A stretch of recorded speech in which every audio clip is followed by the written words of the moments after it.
Hi friends, welcome to Nirmala kitchen. ఇప్పుడు మనం bread సమోసాని ఎంత సింపుల్గా తయారు చేసుకోవచ్చో చూద్దాం. ముందుగా స్టవ్ వెలిగించి ప్యాన్ పెట్టుకొని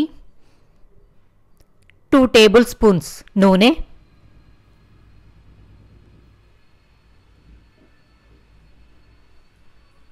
1 స్పూన్ జీలకర్ర, పచ్చిమిరపకాయలండి 2 సన్నగా కట్ చేసి పెట్టుకొని వేసుకుంటున్నాను. ఇవి ఒకసారి మిక్స్ చేసుకోండి. ఆనియన్స్, మీడియం సైజ్ ఆనియన్ సన్నగా కట్ చేసి పెట్టుకున్నది ఒకటి మిక్స్ చేసుకోండి ఒకసారి. ఇప్పుడు అల్లం వెల్లుల్లి paste 1 spoon, garam masala 1/2 spoon, జీలకర్ర పౌడర్ 1/2 స్పూన్, ధనియాల పొడి 1/2 స్పూన్, పసుపు కొంచెం, టేస్ట్కి సరిపడ సాల్ట్, కారం 1 స్పూన్. వీటన్నిటిని బాగా మిక్స్ చేసుకోండి. ఇప్పుడు ఫ్రెష్ బఠానీ అండి, నేను బాయిల్ చేసి పెట్టుకున్నాను, అవి కొంచెం వేసుకోండి. ఇవి కూడా ఒకసారి మిక్స్ చేసుకోండి. ఆలు అండి, మీడియం సైజు 2 బాయిల్ చేసుకొని మ్యాష్ చేసి పెట్టుకున్నాను.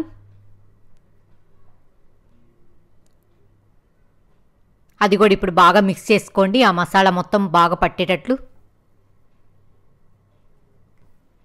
ఇదిగోండి బాగా మిక్స్ చేసుకున్నాం కదా, ఈ మొత్తాన్ని ఒక బౌల్లోకి తీసుకోండి. ఈ విధంగా బౌల్లోకి తీసుకున్నాం కదా, దీన్ని ఒక పక్కన పెట్టుకోండి. ఇప్పుడు ఒక బౌల్లో మైదా అండి 2 స్పూన్స్. మైదా లేకపోతే మీ దగ్గర కార్న్ఫ్లోర్ ఉన్నా కూడా తీసుకోవచ్చండి. కొంచెం వాటర్ మిక్స్ చేసుకొని పేస్ట్ లాగా చేయాలి. ఇదిగోండి ఈ కన్సిస్టెన్సీ వచ్చే వరకు కలుపుకోవాలా. ఇప్పుడు ఈ బౌల్ని ఓ పక్కన పెట్టుకుందాం. బ్రెడ్ పీసుల్ని 2 తీసుకొని చాక్తో 4 సైడ్స్ కట్ చేసుకుందామండి. కట్ చేసిన పీస్ని ఒకదాన్ని తీసుకొని చపాతీ ఒత్తుకున్నట్టు మరీ రఫ్గా చేయొద్దండి, పైన చేయండి. ఆ విధంగా కొంచెం ప్రెస్ చేసుకోండి.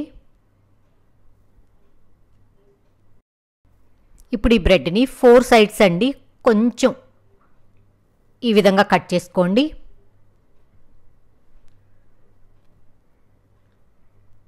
ఈ విధంగా కట్ చేసుకున్న తర్వాత సెంటర్లో క్రాస్గా కట్ చేయాలి. ఈ బ్రెడ్ పీస్ని సగం తీసుకొని ఈ మైదా పేస్ట్ని అప్లై చేయండి. నేను ఇక్కడ చూపిస్తున్న విధంగా చేయండి. ఆ సెంటర్లో కొంచెం ఫోల్డ్ చేసి దీని మీద ఇలా ప్రెస్ చేయాలి. చూడండి కోన్ లాగా రెడీ అయిపోయింది. ఇప్పుడు ఆ కూరని కొంచెం తీసుకొని ఈ కోన్లో వేయండి. మరీ పై వరకు వేయొద్దండి. ఇప్పుడు మైదా పేస్ట్ని కొంచెం పైన నేను చూపిస్తున్న విధంగా రాయండి. ఇప్పుడు దీన్ని ప్రెస్ చేయండి. గట్టిగా ప్రెస్ చేయొద్దండి, లైట్గా ప్రెస్ చేయండి.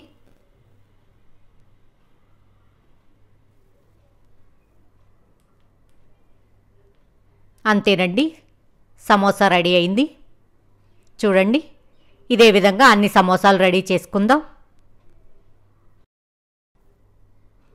ఇప్పుడు స్టవ్ వెలిగించి ప్యాన్ పెట్టుకొని డీప్ ఫ్రైకి సరిపడా ఆయిల్ పోసుకోండి. ఆయిల్ వేడైంది కదా, ఇప్పుడు మనం రెడీ చేసి పెట్టుకున్న సమోసా ఉన్నాయి కదా, వీటిని ఒక్కొక్కటి వేసుకోండి. లో ఫ్లేమ్లో పెట్టుకొని ఫ్రై చేసుకోవాలి.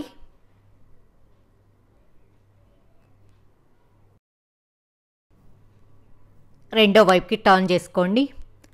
లైట్ గోల్డెన్ కలర్ వచ్చే వరకు డీప్ ఫ్రై చేసుకోవాలి.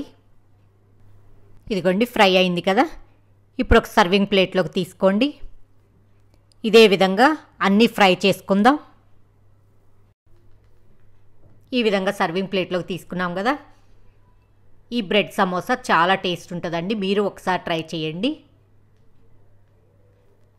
ఇది వేడివేడిగా సర్వ్ చేసుకుంటే చాలా టేస్ట్ ఉంటుంది. పిల్లలు దీన్ని చాలా బాగా ఇష్టపడతారు. సాస్తో నంచుకొని తింటే చాలా బాగుంటుందండి. మీకు ఈ వీడియో కనుక నచ్చినట్లయితే లైక్ చేయండి, షేర్ చేయండి, సబ్స్క్రైబ్ చేయండి.